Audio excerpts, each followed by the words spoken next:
स्त्रियांसाठी शिक्षणाचे दरवाजे खुले झाले आहेत आणि स्त्रिया शिक्षित होऊन आपल्या देशाच्या विकासाला हातभार लावत आहेत. अशा या महात्म्याला अभिवादन करून माझे 2 शब्द संपवते. जय हिंद. आंबेडकर यांच्याविषयी बोलणार आहेत. त्यांचे मूळ नाव भीमराव होते व वडील रामजी व्यासंगी शिक्षणाविषयी आस्था असणारे होते, म्हणून त्यांनी बाबासाहेबांना शिक्षण घेण्यास प्रोत्साहन दिले. त्यासाठी त्यांनी अपार कष्ट केले. वडिलांच्या विचाराचा पगडा आंबेडकर यांच्यावर होता. डॉक्टर बाबासाहेब आंबेडकर यांच्या सर्वात जवळचे मित्र म्हणजे पुस्तके. ते पुस्तकात खूप रमायचे. वाचनामुळेच त्यांना मनचिंतन करण्याची सवय झाली.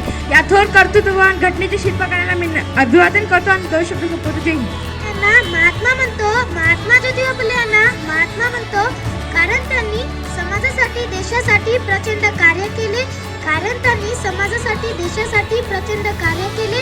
सत्यशोधक समाजाची स्थापना केली. मला अध्यक्षपद दिल्याबद्दल सर्वप्रथम मी आपल्याला आभार देतो. आपण अनेक विद्यार्थ्यांचे विचार ऐकले, त्यातून आपल्याला 2 थोर व्यक्तींच्या कार्याची विचारांची माहिती मिळाली. त्यातून आपल्याला 2 थोर व्यक्तींच्या विचारांची माहिती मिळाली. कविविंदा करवंदी म्हटल्याप्रमाणे देणाऱ्याने देत जावे, घेणाऱ्याने घेत जावे, घेता घेता एक दिवस देणाऱ्याचे हात घ्यावे.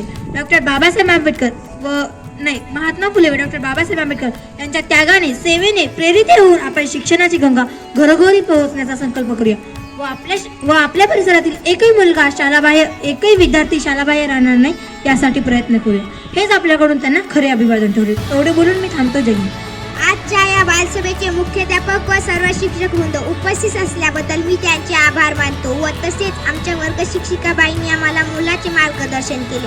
योगिता व पुनमण्याचे छान संचालन केले.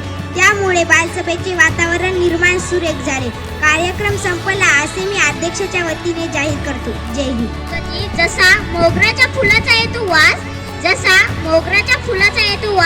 तसा आमच्या पण चिमुकल्यांसाठी होऊ द्या एकदा टाळ्यांचा गडगडाट.